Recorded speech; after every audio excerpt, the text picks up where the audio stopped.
Assalamualaikum warahmatullahi wabarakatuh. Nah, perkenalkan, nama saya Novita Sari dari Prodi Pendidikan Sejarah. Nah, teman-teman, di sini kita akan mengkaji isu lagi nih. Nah, sekarang isu tentang sejarah Asia Barat Daya. Nah, ini di Barat Daya itu kan banyak sekali negara-negara, khususnya yang terkenal sekarang yaitu Palestina dengan Israel. Nah, tetapi kini kita akan membahas isu tentang krisis ekonomi Turki guncang pasar global. Nah, di sini Novi memakai isu dari Turki nih, teman-teman. Turki. Jadi krisis ekonomi di sana itu sampai mengguncang pasar global.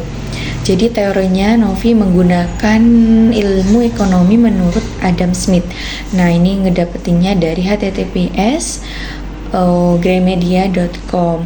Nah, datanya krisis ekonomi Turki guncang pasar global. Nah, ini dari VOA Indonesia. Nah, Novi ngedapetinnya dari VOA Indonesia 28/2018. Alamatnya https VOA Indonesia. Nah, faktanya inflasi di Turki meroket sampai 78%.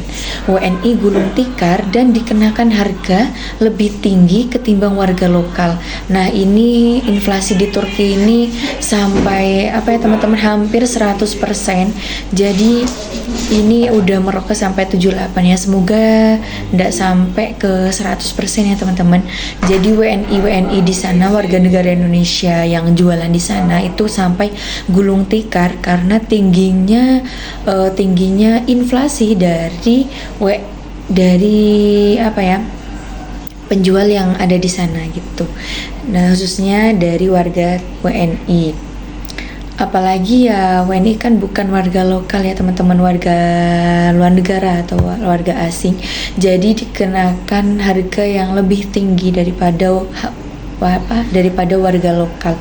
Nah, ini Novi ngedapetinnya dari bbc.com 6 Juli 2022 dari www.bbc.com. Nah, interpretasinya, krisis ekonomi yang terjadi di Asia Barat Daya, khususnya Turki, menjadi fenomena yang sangat disayangkan oleh masyarakat sekitar.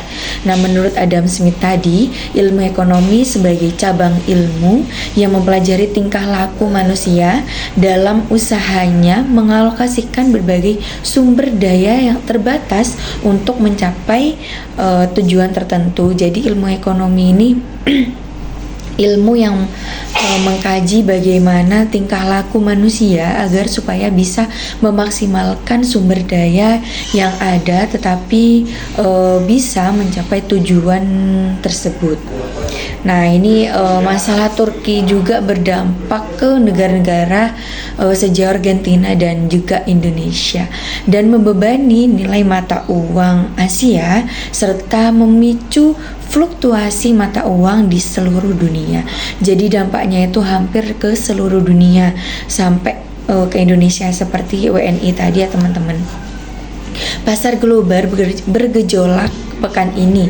Hari Jumat, pasar saham ditutup melemah di Eropa dan bervariasi di Asia, di mana negara yang ekonominya sedang muncul seperti India dan Indonesia sangat rentan terdampak oleh krisis yang ada di Turki ini. Jadi itu contoh dilansir dari media VOA Indonesia. Nah, jadi hari Jumat itu pasar saham sampai tutup karena adanya inflasi ekonomi yang terjadi di Turki. Sampai warga-warga WNI juga pulang gulung tikar nih, teman-teman, gak jualan di sana. Jadi inflasi rata-rata tahunan menembus sampai 78,62% pada bulan Juni. Itu udah pada bulan Juni ya, teman-teman. Belum lagi yang sekarang bulan September itu bagaimana. Semoga nggak sampai 100% ya, teman-teman, karena itu merugikan masyarakat lokal, juga merugikan negara-negara lain sejauh tadi Argentina, Indonesia, India, dan juga Amerika ya, itu sangat berdampak sekali, yang sejatinya lebih tinggi dari perkiraan. Nah, peningkatan ongkos transportasi dan harga rumah tergolong yang paling tajam nih. Wah, ini harga rumah kan kebanyakan yang menempatinya itu dari warga asing ya teman-teman. Jadi inflasi di sana itu sampai ditingkatkan untuk hotel dan juga rumah-rumah di sana seperti asrama seperti itu. Peningkatan ongkos transportasi ini termasuk akibat perang di Ukraina. Jadi banyak sebab-sebab juga yang mengakibatkan inflasi ini, seperti akibatnya perang di Ukraina, mengakibatkan dampak krisis ekonomi yang terjadi di Turki. Inflasi sebenarnya telah meningkat sejak tahun 2021. Nah, sekarang udah 2024, udah 4 tahun nih inflasi tersebut, tapi meningkatnya itu pada tahun ini ya teman-teman, 2022. Nah, di sini ini kalau BBC ini menemukan itu pada tahun 2022, tetapi ini udah 2024 masih terjadi inflasi ini. Jadi tatkala Presiden Turki Recep Tayyip Erdogan memangkas suku bunga guna mendongkrak ekonomi. Jadi bunga-bunga yang ada di sana, bunga untuk suku bunga yang ada di sana itu agak dikurangi, dipangkas supaya bisa menanggulangi krisis ekonomi yang terjadi di Turki ini. Ini dilansir dari media bbc.com 6 Juli 2022. Jadi perekonomian adalah salah satu aspek kehidupan nasional yang berkaitan dengan pemenuhan kebutuhan bagi masyarakat. Jadi ekonomi nih yang paling penting ya tentunya di kehidupan masyarakat kita. Tanpa adanya ekonomi mungkin kita gak ada kehidupan, seperti gak ada yang dijual atau apapun itu. Jadi meliputi produksi, distribusi, serta konsumsi barang dan jasa ini sangat diminati, ini sangat marak ya, sangat banyak sekali dan harus dilakukan. Nah, usaha-usaha untuk meningkatkan taraf hidup masyarakat secara individu maupun kelompok serta cara-cara yang dilakukan dalam meningkatkan taraf hidup masyarakat itu untuk memenuhi kebutuhannya masing-masing. Jadi upaya-upaya tersebut ini untuk memenuhi kebutuhannya masing-masing. Jadi perlu adanya kegiatan jual beli ataupun berdagang tadi ya teman-teman.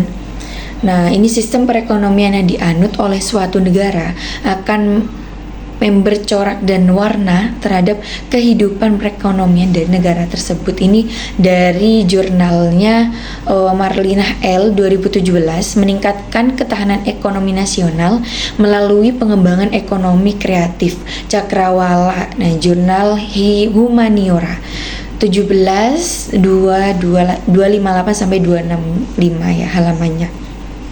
Jadi perekonomian itu sangat dibutuhkan sekali ini teman-teman bagi kehidupan masyarakat tentunya ya. Tanpa adanya jual beli ataupun kegiatan produksi maupun distribusi serta konsumsi barang dan jasa itu sangat tidak mungkin ya teman-teman. Apalagi di era modern ini banyak sekali brand-brand ataupun baju-baju yang masa kini ya teman-teman, banyak sekali efek dampak dari luar itu yang mengakibatkan banyaknya model-model baju ataupun barang gitu ya, banyaknya hasil-hasil atau barang-barang tadi dari luar. Nah, ini masalah di Turki menjadikan dampak negatif nih bagi penduduknya. Semakin krisis ekonomi yang terjadi, semakin pula kemiskinannya. Jadi semakin tinggi krisis ekonomi yang terjadi itu nanti akan berdampak ke seluruh aspek yang ada di Turki, seperti kemiskinan maupun pengangguran yang terjadi di Turki. Jadi banyaknya kebutuhan tadi itu membuat kita bingung, membuat kita apa yang harus kita lakukan untuk memenuhi kebutuhan kita. Itu mesti adanya perekonomian yang ada di negara tertentu atau tersebut tadi ya, Turki. Nah, mungkin itu yang dapat Novi sampaikan tentang krisis ekonomi Turki yang mengguncang pasar global. Nah, ini sampai berdampak ke Turki juga. Mungkin itu yang dapat Novi sampaikan, kurang lebihnya mohon maaf. Wallahul muwaffiq ila aqwamit thoriq. Wassalamualaikum warahmatullahi wabarakatuh.